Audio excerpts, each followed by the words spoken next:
I want to welcome everyone who is in our audience tonight to a panel discussion of the Black Church. This is our story. This is our song. I think all of you know that Henry Louis Gates Jr. recently released this book with that same title, and that a two-part, 4-hour PBS miniseries by the same name premiered last week. Gates tells the story of religion among African Americans from 1526 until the present. He also tells his own story. Some of this is autobiographical. I remember one line in which he said, "I have spent my entire life telling the stories of Black lives, but I have not told the most important of all." And that's the story that he told in this series. And he makes that claim because he argues that the Black Church was central to the identity and culture of African Americans, and considers the survival of African Americans through the horrors of American slavery as one of the greatest accomplishments in civilized history.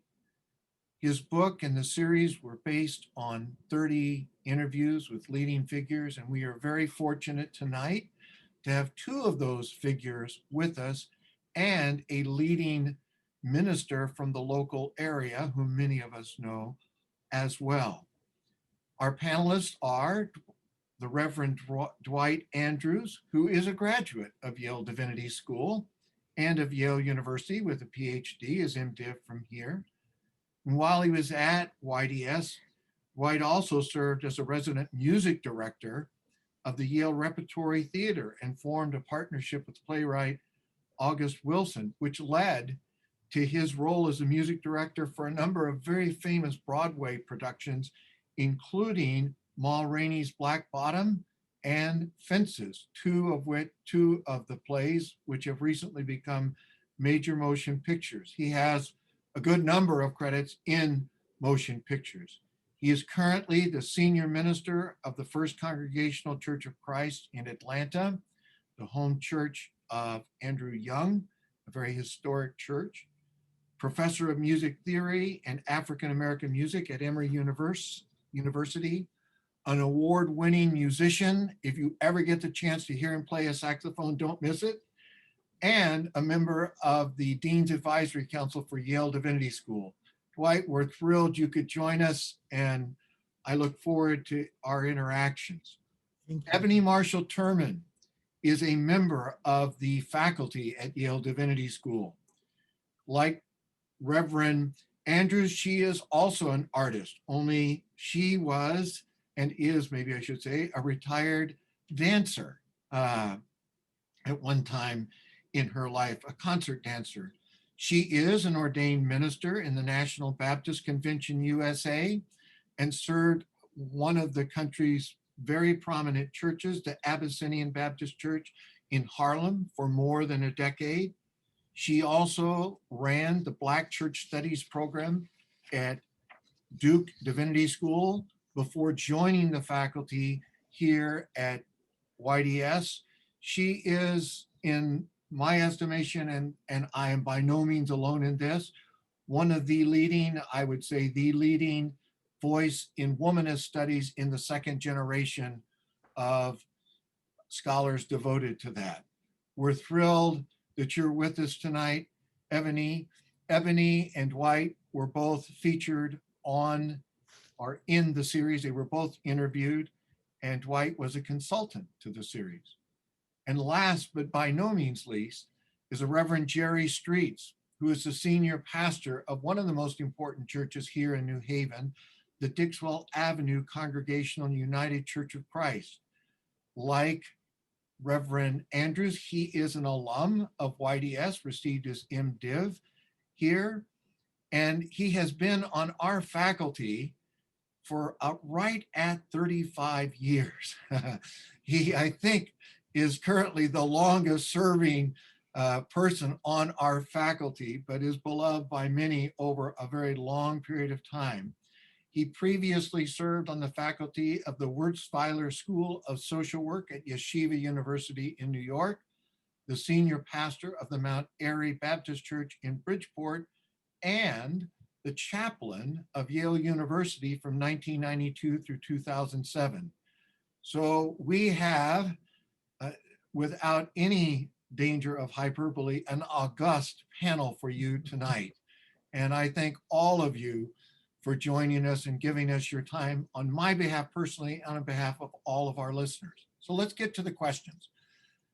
If you're in the audience and would like to pose a question to our panelists, I invite you to do that by using the Q&A feature at the bottom of your screen.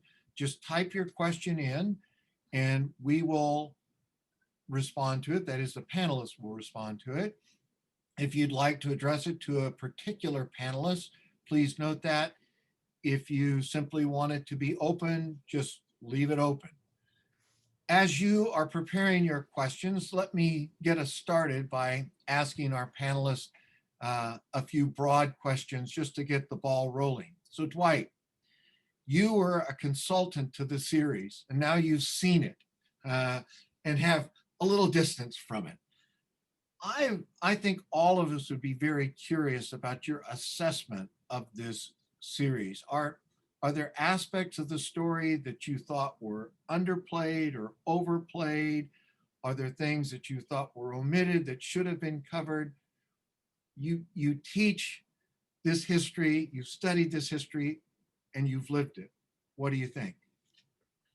Well, I think, first of all, that when you're baking a cake, you can only have one or two chefs in the kitchen at a time. And so in some ways, I think all of us will look at a series like that and say, gosh, I wish they would have emphasized this aspect or that aspect. But having been a consultant to each of the four segments, I think I was well prepared for what the end product would be.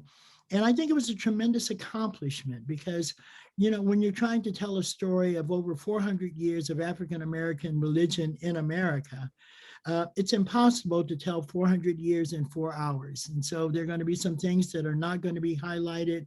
And I think each one of us on this panel would probably have particular things that we would like to see more of. But I think that what the documentary does is it provides an invitation really to do more. No one documentary should be expected to cover all that the Black church is in America. And in some ways, if the message that I got loud and clear was that the Black church is not one thing, it's many things. And it is as diverse as the African-American experience itself. And so as they tried to weave all of these different narratives into one production, I think we all see what's possible. And I'm hoping that this documentary will be the first of many, frankly, because I think there are a lot of smaller stories that are equally important to the big picture. Just like there are many stories in African-American culture that I don't think have yet been highlighted or unpacked. And so I'm thinking that we made a good inroad, a good beginning, and very, very proud ultimately of the product. There were many different consultants, and we scrubbed those scripts and argued about historical details and denominational truths. And it was a really enlivening experience to work with such talented people. And the other backstory is that these young African-American women producers did a fantastic job. So on all levels, I'm very, very proud of what we were able to accomplish. It's not perfect. I certainly think that there were ways to try to smooth out some of the transitions of the various stories as they weave them together that hopefully will get unpacked in future efforts. But aside from that, very little to quarrel with. I'm grateful that we were able to get it done. It was an impressive series. I confess I was glued to my television, as we say, watching it. I found it fascinating and I learned a great deal from it. I was very grateful for the series. let me turn, I don't know if Ebony or Jerry, if you want to react to that question, or we can go to another question if you're ready. If, okay. Sure, I'll respond. I want to first echo all that has been said by Dwight. I think that the series, This Is Our Story, This Is Our Song, is unprecedented. What it has endeavored to accomplish in telling the story of the Black churches in the U.S., again, is unprecedented. And the effort to, make compact 400 years of history is just in 4 hours is astounding. And so I really want to offer a word of congratulations and a profound gratitude to Dr. Henry Louis Gates for his vision, and to all of those who worked on the series itself. And once again, I agree wholeheartedly with Dwight, Dr. Andrews, around his assertion of the the heterogeneity of Black churches. That this idea that no single Black church will be the same as another Black church. We are very different communions, even as we are held together by the continuity of racial oppression, specifically in the US.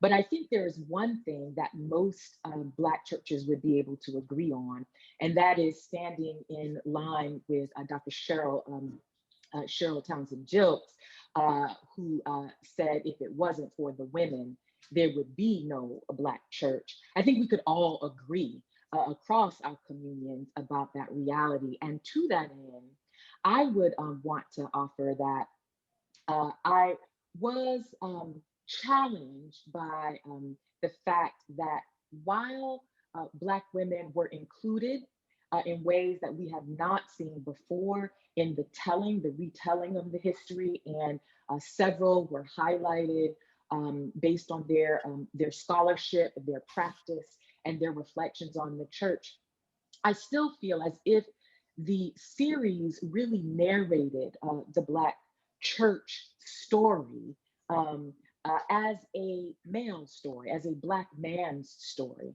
The primary voices were those not only of just Black men, but Black men who perform a cisgender heterosexual public identity. And given the fact that we know that the labor of Black women is what is sustaining the labor and the finances, even though the labor of Black women in Black churches is proximately and for the most part volunteerism. The labor and the finances of Black women through tithes and offerings are sustaining the Black church. The activisms of Black women are sustaining the Black church. The social concerns of Black women and the spiritual concerns and the continuity between the two are sustaining Black churches, especially now in this COVID-19 era. And so it would have been really interesting for me to have heard a different approach to thinking through how the story of the Black church could have been told based on those who carry it on its shoulders. The fact that the story kind of reached an apex in the life of Martin Luther King Jr. Was also curious to me, given the ways that the great Christian race man narrative has been situated as a virtue for Black churches in ways that continue to disappear Black women. I also think that in pointing to James Cone was my teacher, and so I was delighted that he was included. The series would not have been the series without his inclusion.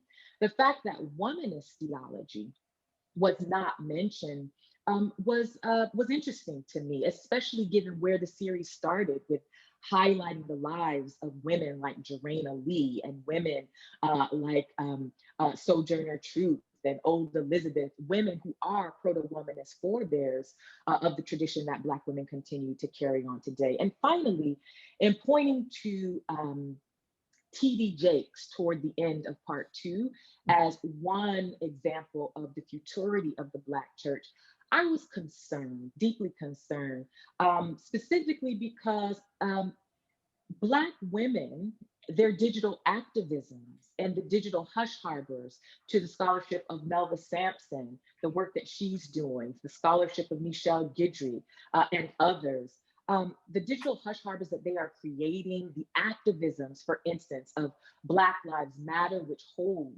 I argue, its own theological potential, that is the future of the Black church, certainly not the prosperity gospel in any of its racial configurations. So for as much as I celebrate the achievement of this series, I also feel invited to continue doing the work that I do and nurturing students to continue to recognize the minoritized voices in the room and seek to lift them up.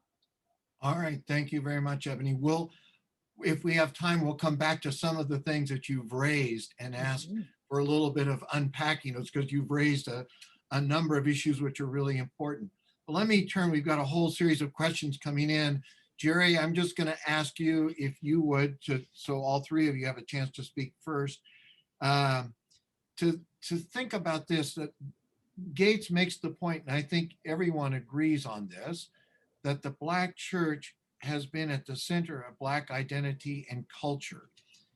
And maybe there are some viewers who would be surprised by that, but I don't think any of you would.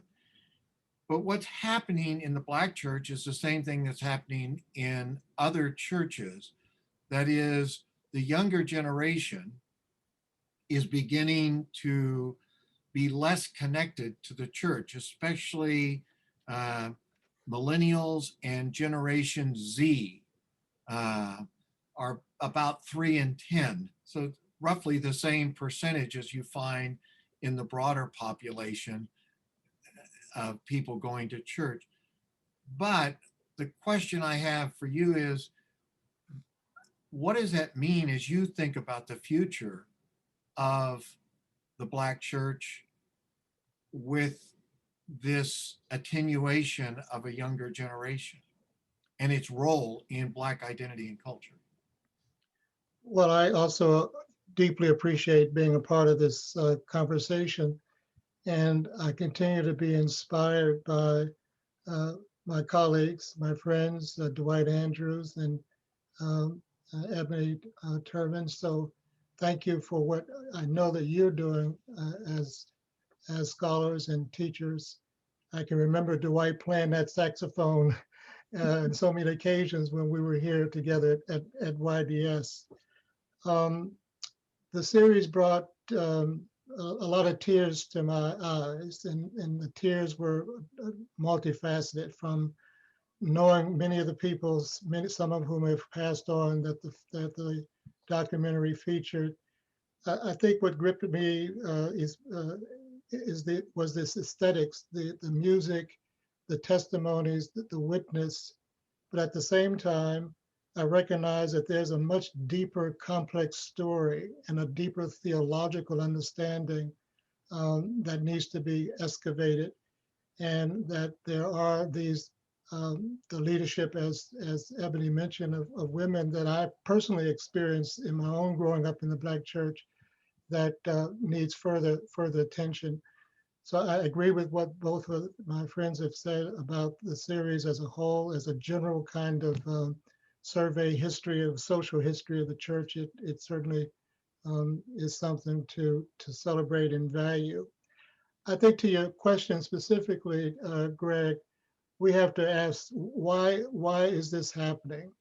That is, why is there a sense on the part of younger generations of not identifying with the institutional Black church, when so many of them are reported to still believe in God or have a deep sense of spirituality?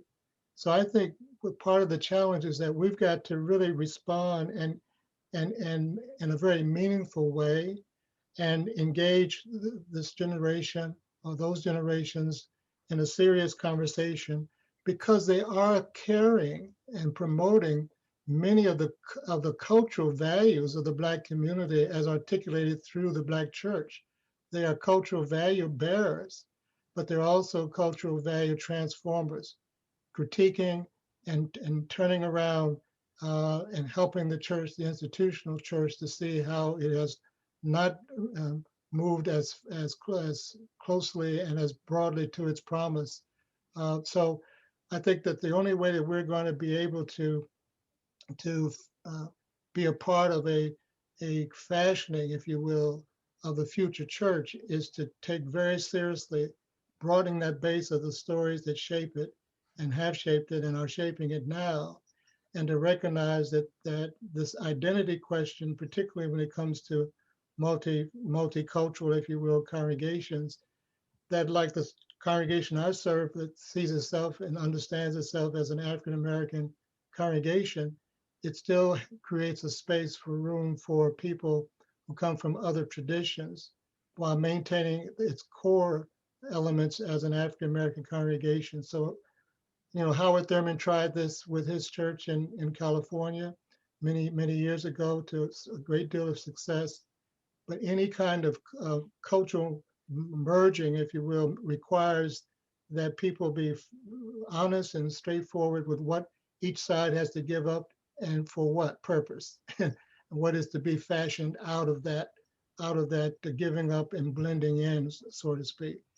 But I think part of the future of Black churches and what it has offered historically as a balm in a Gilead situation really rests on our ability to expand the conversation, to respect and value the contributions, as Ebony has said, of women, and to really hear the voices of young people and their critique of the limitations of the ideology slash theology and worldview that has not been the most helpful components, aspects of which have not been the most helpful components to our moving forward as people searching for affirming our identity before God is equal to all other people, and the liberating message that I think it has for the entire country.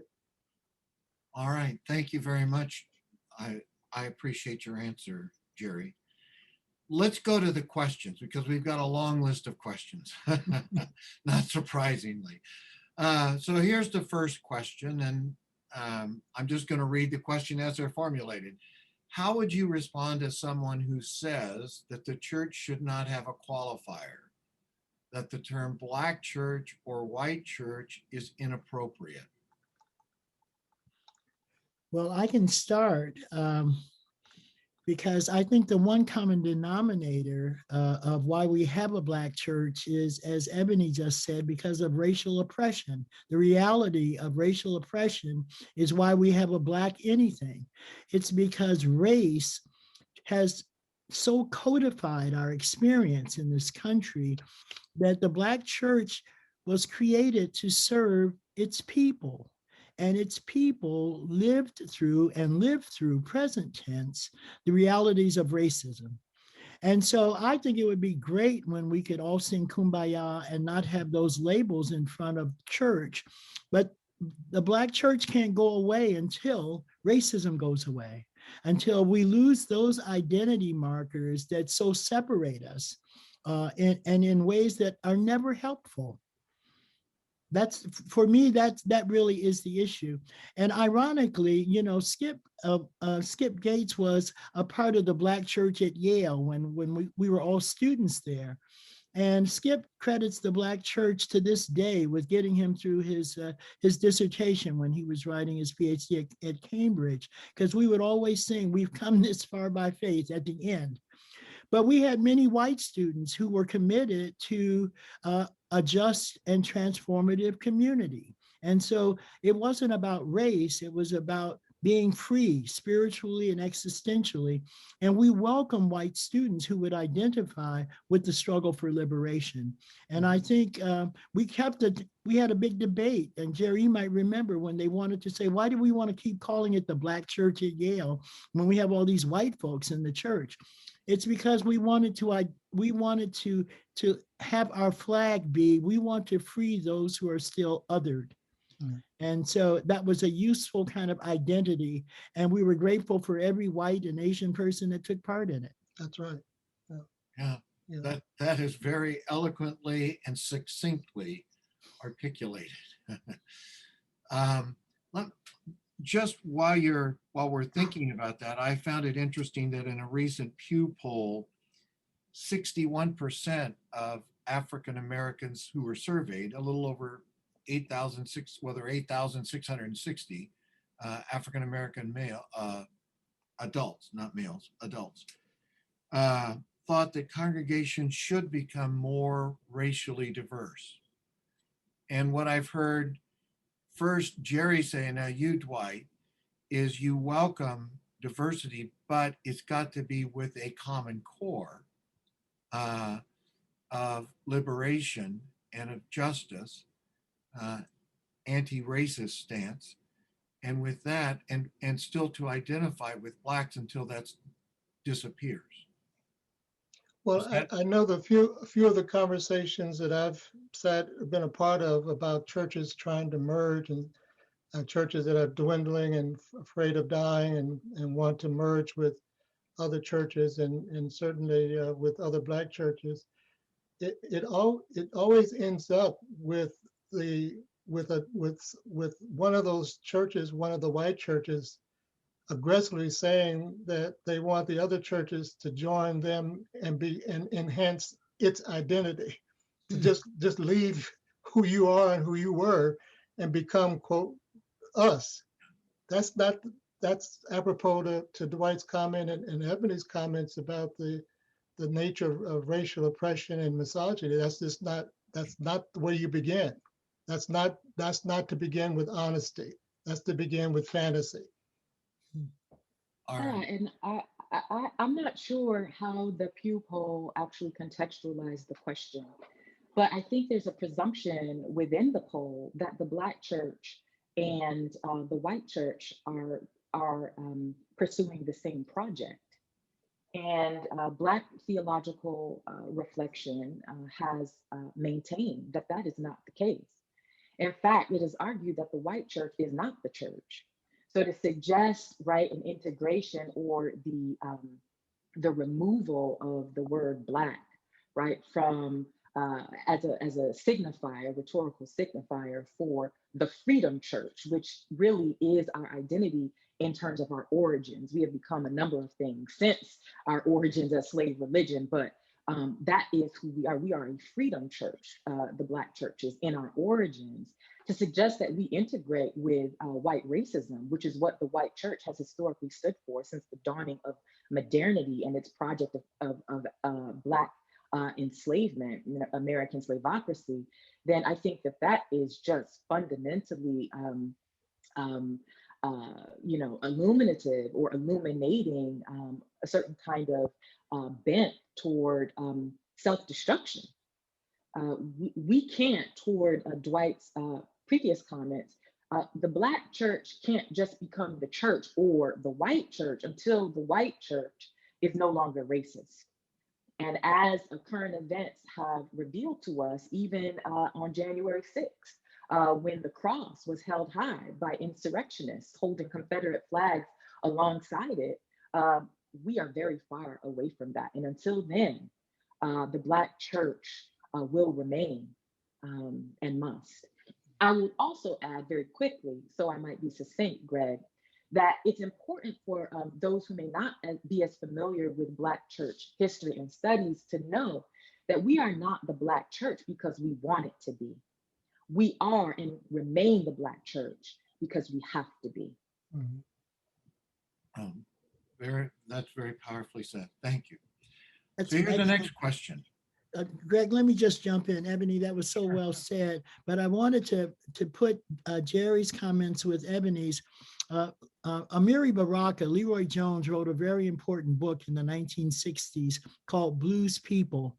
And in that book, and Baraka was not a very religious person, but in that book, he talked about the rise of the Black middle class, in which the Black middle class wanted to disappear.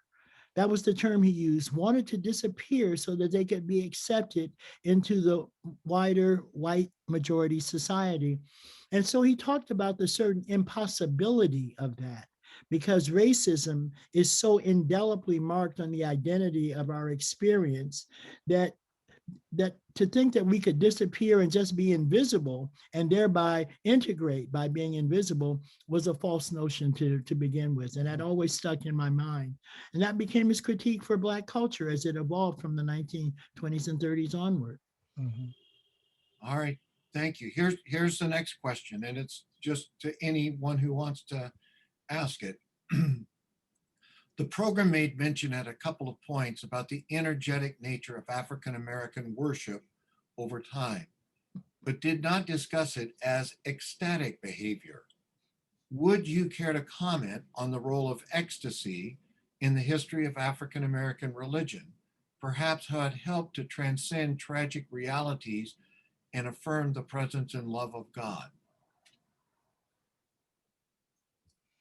I'm not sure if I kind of get that question, because it sounds like it's not only complex but fraught in some ways. You know, there's been this long challenge within Christianity in general about the reason and emotion, and that if one is emotional, ecstatic in expressing their religiosity or their spirituality, they were therefore not using their brain, if you will. They're not reasonable.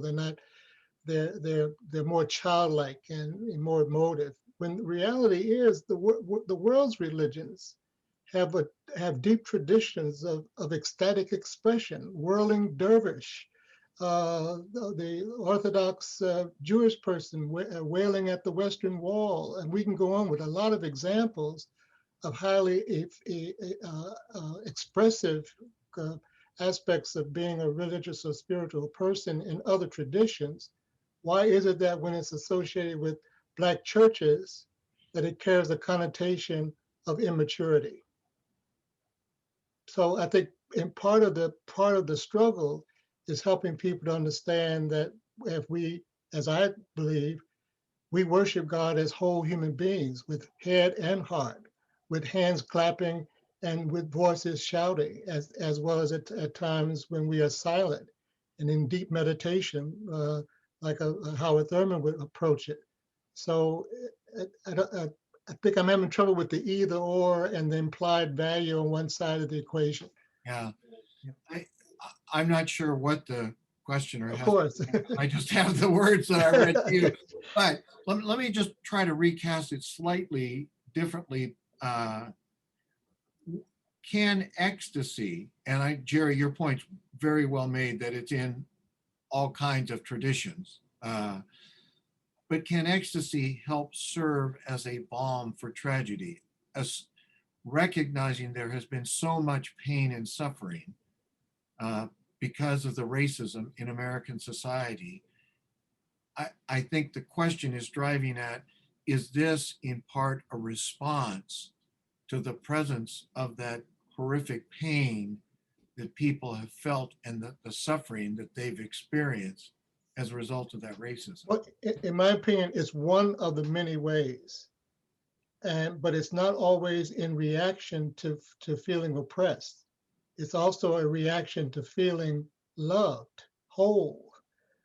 So to assume that any ecstatic expression is because someone is a form of exercising demons of some sort is too limited and a reductionist way of thinking about it. It's far more complex than that. Okay. I think that's a great way to describe it. And this is what, unfortunately, when we talk about ecstatic expressions, there's a way in which the whole idea of an integrated spirituality of head and heart and hands gets lost.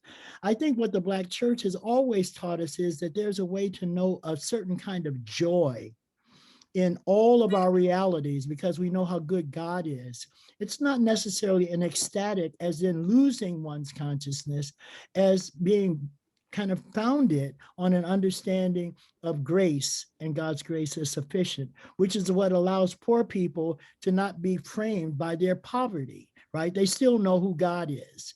And so oftentimes when I hear that kind of question posed, Greg, it's it's right next to the question about, well, Blacks believed that they would get their rewards in heaven and, would, celebrate the Holy Ghost because they couldn't deal with the pain and suffering of reality in the world.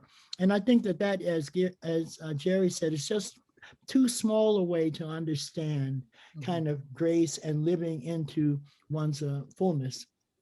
I forgot to also add that often the emotionality is seen as a negative understanding of one's sexual identity as well. That women are emotional and men are rational, and that has to be excavated and corrected and as well within that whole constellation of thinking about the role of ecstatic expression. It's not just catharsis. That's just a very minimal part of the whole, as Dwight has said. Okay. I'll go to the next question because we have a good number yet. While the series was about history, I'm wondering how you believe our country's experience of COVID-19 affects the future of Black churches, particularly given the historical importance of singing together in community worship, along with the disparity of people of color who have died of COVID-19. So it's a little bit of a complex question, but the impact of the pandemic on the African American church, especially because community has been so vital to the Black experience. And Blacks have suffered, we know this, I mean, it's terrible, disproportionately high numbers in this pandemic. So that's how I would unpack that question. Anybody may answer this. Well, let me just give a one sentence response. I certainly think the pandemic has created a challenge for our entire country, for the world for that matter. And I think that one of the things that I've been encouraged by is how creative churches have been to minister to their communities, and not just their communities, but to their communities writ large. And they've been very creative with the resources that they have, large or small. And so I think that people of goodwill and good faith have found ways to respond. And certainly we've been devastated by the ravages of the pandemic. But I think that the idea of how we can be community is really being responded to in many creative ways. People are not just being diminished by these realities. And on a certain ground level, I don't know that the disproportionate suffering of minority Black and brown communities affects the church in any particular way. We are always disproportionately affected whenever anything bad happens. What's the old adage? If the white world gets a cold, we have pneumonia. So we know kind of how things can be very difficult. But I'm actually encouraged that churches are trying to find a way to still be church and discovering that might mean new things going forward. Mm-hmm. I also think it raises the question about what constitutes being a leader, the new leadership qualities of people. And I think a way of being the Black church, or the way of being Black churches, is a new way is being formed. It is being formed out of the work of the younger Black Lives Matter generations, for an example, the work of women like Ebony, because there are a lot of women leaders of congregations now doing some exciting things that are not getting enough attention. That's helping the community and churches to endure and cope with the immediate effects of the pandemic. And if history is any suggestion, we will find a way. The church will reemerge in forms that we can't perhaps see now, but it will come through strongly, different but strongly. I was reading some studies about the impact of the 1918 flu on Black churches and Black community. And some of them didn't survive because of death and because of the finances just went out. But that was in 1918, 1920. What happened in 1930 and 40 after the Great Migration started? A whole new emergence of a Black church tradition that we're talking about now.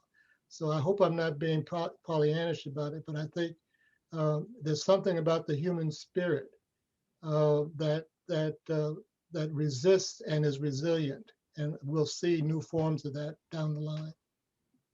One of the things that has been extremely exciting for me, in addition to these notes of hope that both Jerry and Dwight have lifted up for us, is the way that this pandemic has really called the church to reimagine itself beyond its four walls and beyond the parochialism that can take hold there.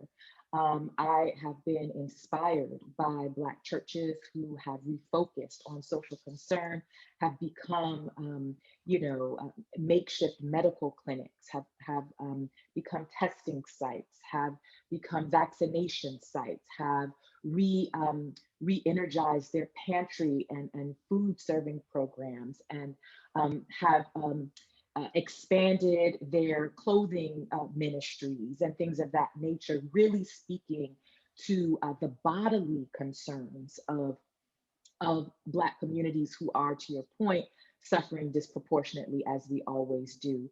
One of the things that we often say in Black theology is, what's the use of saving souls if you cannot save bodies?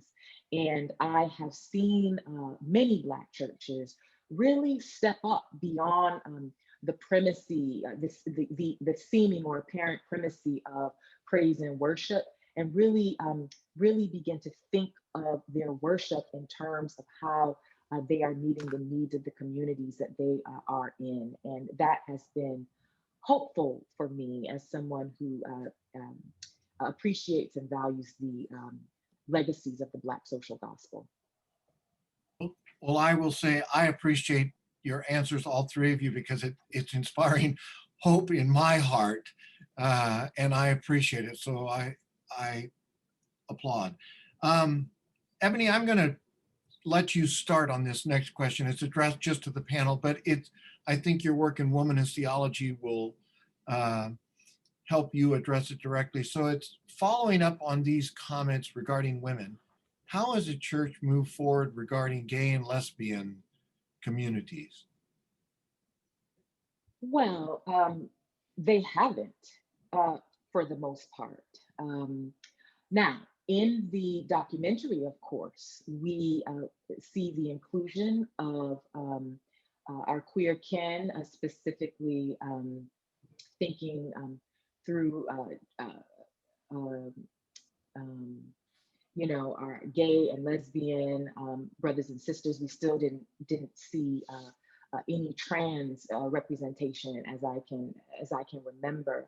But the church really continues to utilize the gifts, certainly, of many of our queer kin, and invisibilize them. Of course, of the big eight, historically Black denominations, none of them have offered any public statement on LGBTQ concerns or inclusion or affirmation.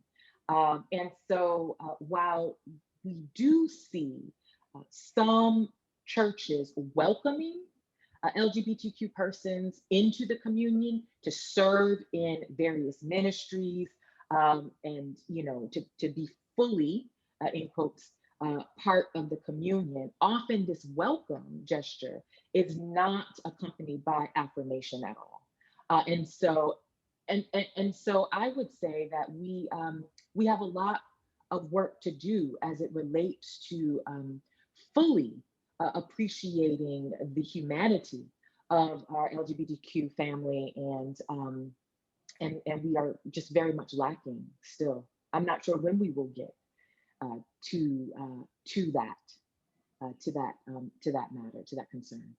Mhm.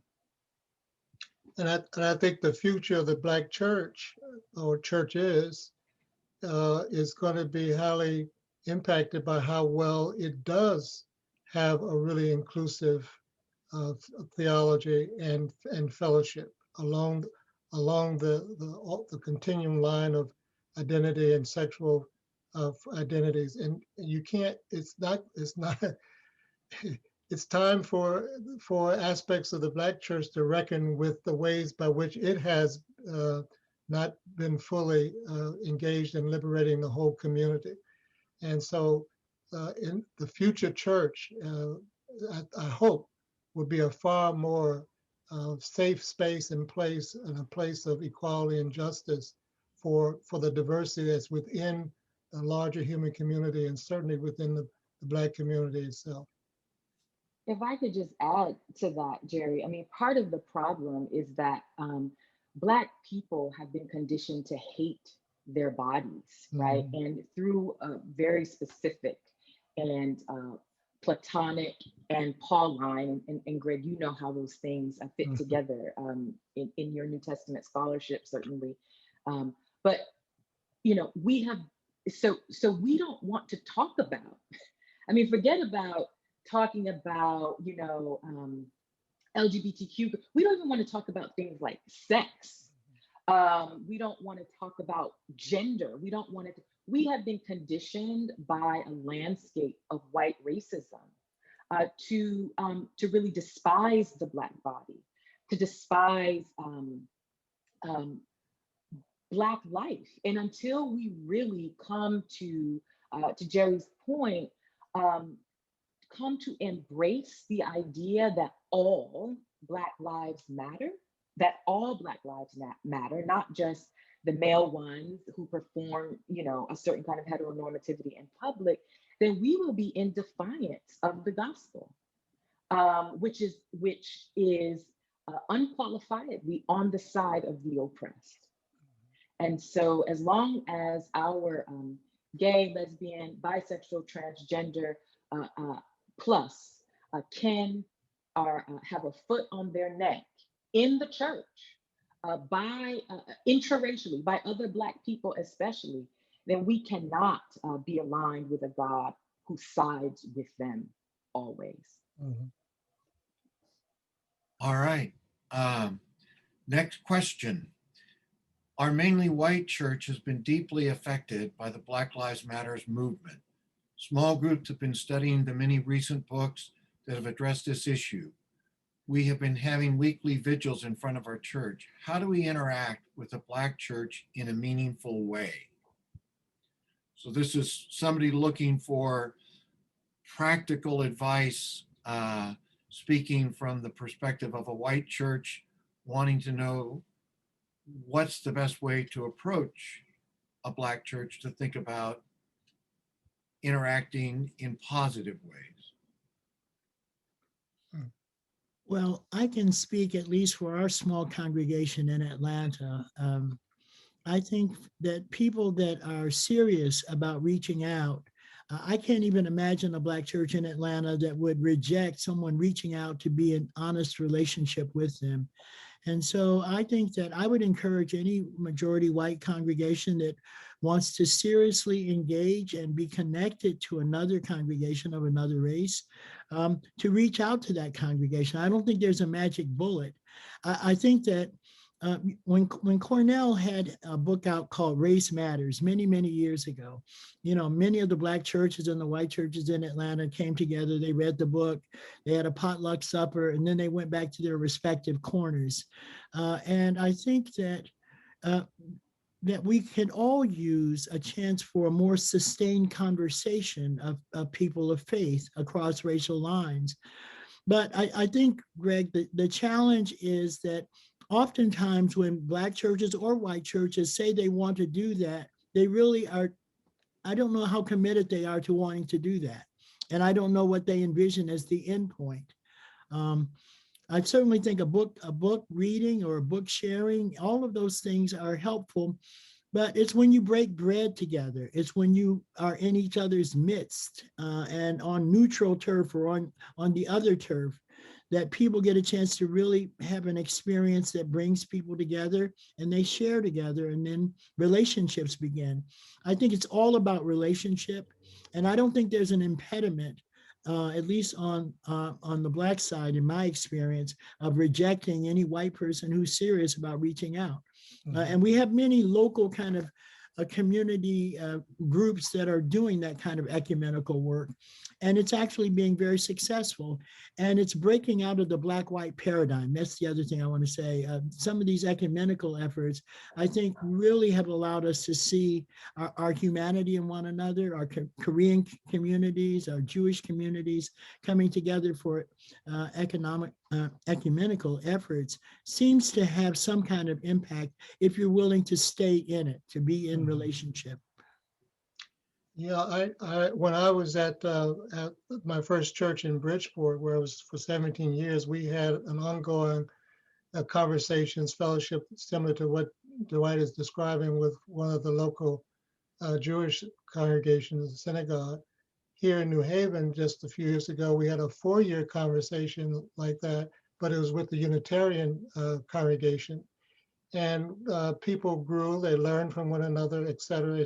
There was no fantasy about anything other than learning and being honest and sharing with one another. And people, I think, on both sides did learn and appreciate the engagement. But one of the challenges that became very evident is that while we can have those conversations in, say, the relative sacred, safe space of a congregational framework, the people went back to a larger system that reinforces their racism. And it's difficult for some of the white members to then take their learning in that small setting and apply it to their larger situation of challenging their own community, of re-examining how their own community was functioning. How is it that we could come together and have this conversation in our church basement, but then they go back home and realize that the zoning laws prohibit Black people from buying homes, but they couldn't, I think at the places where it can really take root, that becomes a place of resistance and fear.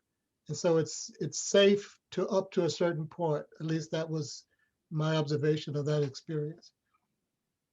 Seems to me that often questions like this one are more about assuaging white guilt than about transforming society.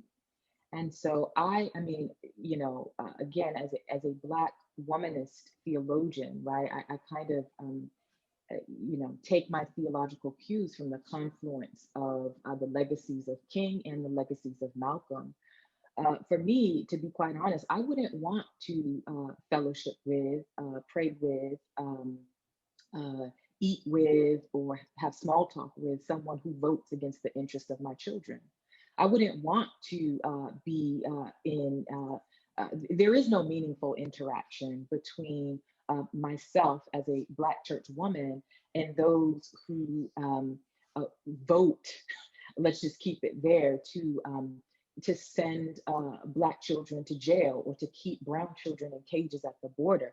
So I think that one of the first steps, not the only steps, but one of the first steps for white congregations who are serious about uncovering and wrestling with and lamenting over their participation in upholding a white supremacist society is to begin preaching a Black God, a God who is on the side. Preach that on Sunday mornings for a while, and then disciple your people to not shoot Black people, to not criminalize Black bodies, and to not only think of Black life as an object of study in a book, but to see the humanity of Black people. I think that's a start. Sometimes the work has to be interior and deeply interior over a long period of time before we can begin to presume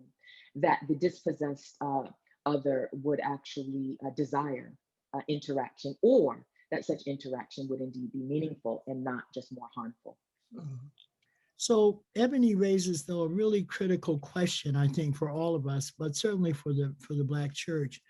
I don't know, Ebony, at least in my experience, I don't know that kind of interior work that can be done without me. That is, my experience has been with white folk who are in earnest about having a serious relationship, I can't say y'all figure it out and I'll join you when you get a little bit further down the road.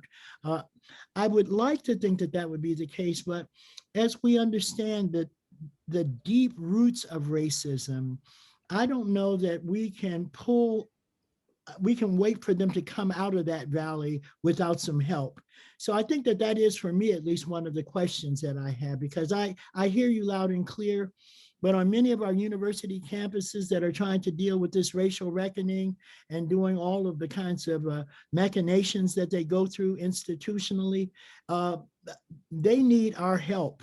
They need a tour guide to discuss, at least to my way of thinking, how to parse their guilt and even their interest in dealing with this moment. I don't know that they can do it by themselves. And so I go back to scripture and wonder, if we just wait for the sinner to get straight and then, we can talk. I'm just trying to figure out kind of the method of that. And that's really a question. I think, yeah, I hear you loud and clear. And I think this is where womanist theology becomes very instructive to me toward the end of thinking through surrogacy. I actually don't feel that, first of all, I have seen anti-white racism work happening in this way, where white people, Jennifer Harvey is one scholar who has written robustly about anti-white racist groups that really begin as white people unpacking for themselves white racism and getting clear for themselves about how they are implicated in it. I think that Black people have functioned as surrogates forever in relation to racial justice in the US. And while I do agree with you that there comes a point when we have to work together, where we must work together to become the beloved community that we are called into, I think some of the initial work needs to be done separately, so as not to further wound communities that are already dispossessed. And so I would like to see white people who are serious about freedom fighting and white people who are serious about allyship take some of the burden upon themselves to think through their own complicity in the project of white supremacy. I don't, as it relates to kind of sin talk, I don't think that I save the sinner. I think that is the work of Jesus Christ, and it requires that one be penitent for themselves and really understand what it is to be what they are lamenting and repenting for. And I'm not sure that Black people are the only ones to kind of lead people to that redemptive space or redeeming space. In fact, we've been doing it forever. The PBS documentary has shown how we have been part of this work for a long time, and yet we're still being shot down like dogs in the street. And so at some point, for as much as we are called to love our white brothers and sisters, our white kin, white people need to take responsibility for their own transformation. White people need to be held accountable for how they have participated in Black dispossession. Mm-hmm. This has got to be something, though, that we continue. We can't do it now, but this is a conversation that absolutely must happen, because I think it is one of the key conversations that will allow for transformation. And I don't think it can be done in a kind of webinar panel, but this whole idea about redemptive actions and our respective roles in it, I think needs further discussion. I might add more comments. I might add. And I'd love to be in discussion with you about that, Dr. Andrews.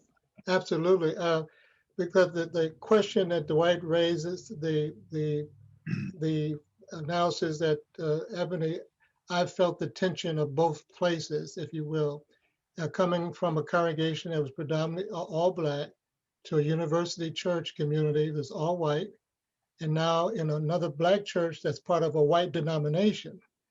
Part of what another dimension of Black churches is how Black churches have nurtured Black people who have given leadership to white institutions, and the limitations that one runs up against when one tries to do that. So I really think we're right. I really agree with the idea that this conversation has to be had that goes deeper about that redemptive role on both sides, within the white community itself and within our community as Black churches deal with some of its ways of not being the best liberating force in the lives of Black people. Exactly. Yeah. So there's a lot of interest in this because there are several more questions right along these same lines. So we will have to come back and address this more fully, both in some kind of public forum, but also I think just building conversations privately and publicly as often as we can, because it's not going to be solved quickly. But I think it's been very evident that you've thought about this carefully, and there are disagreements even among yourselves. So we need to work on this. And when I say we, I mean whites need to work on this too. I mean, we're the ones that struggle with the racism. So I'm going to ask one last question. Dean, I didn't hear disagreement. I heard difference. So that's important for me to say. I didn't disagree with what my two colleagues said. I just hear a different angle that we still need to unpack.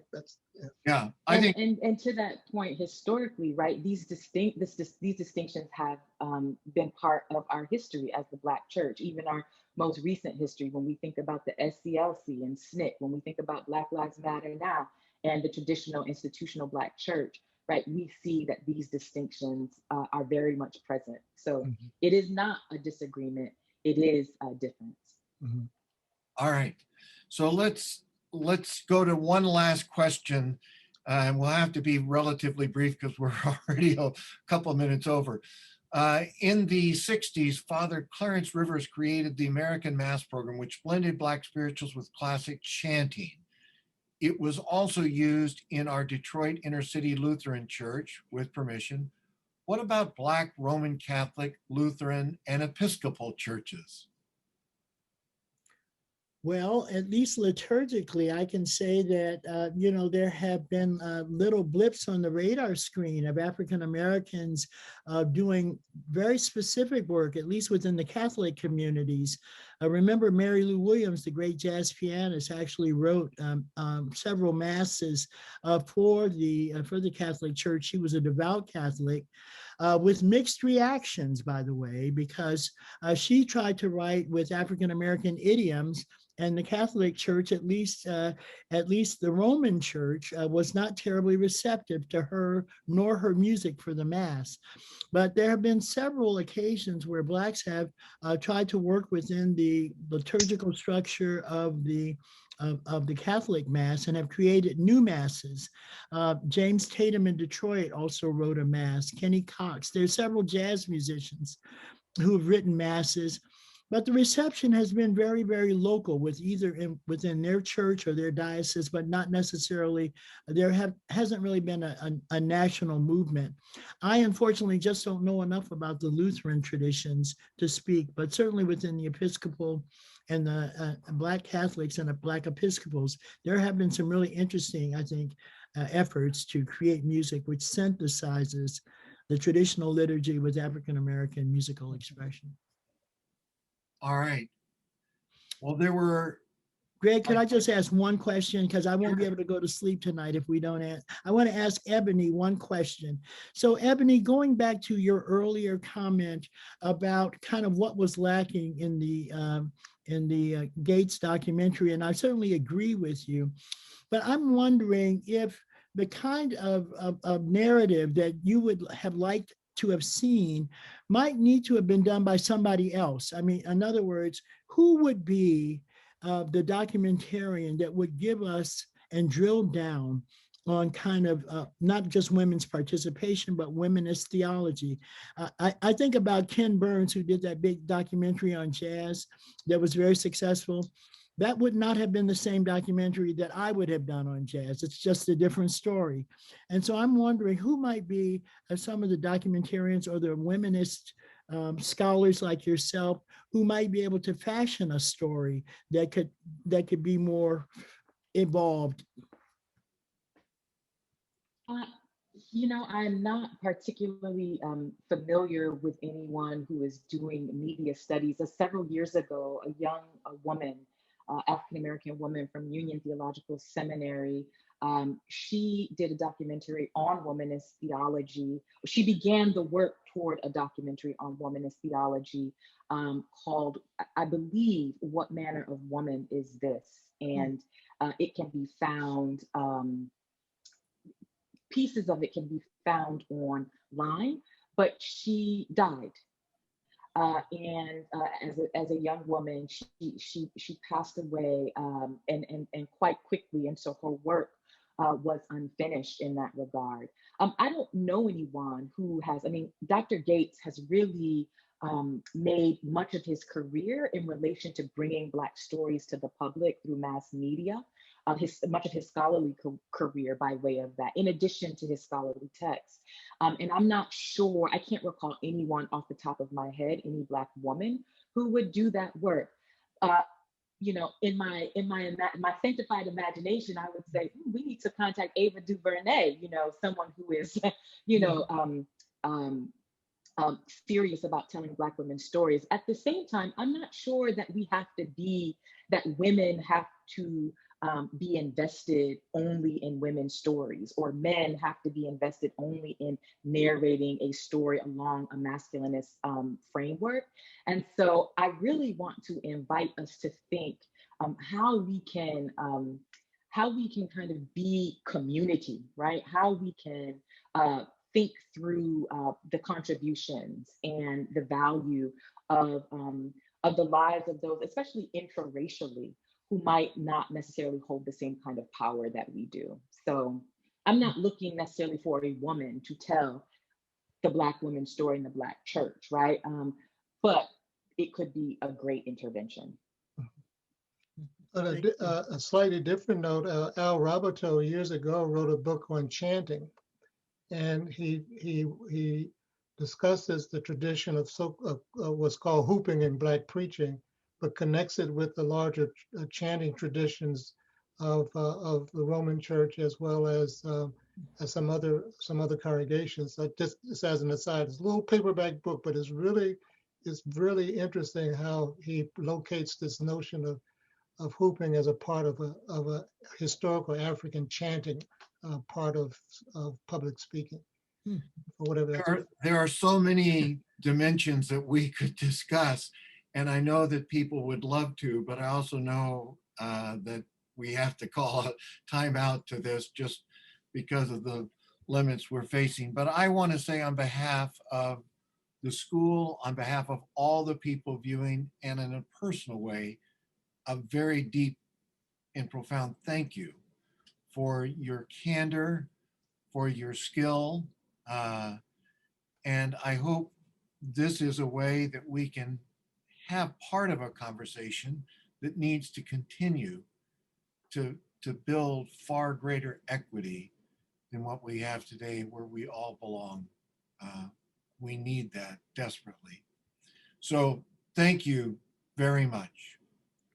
Thank you.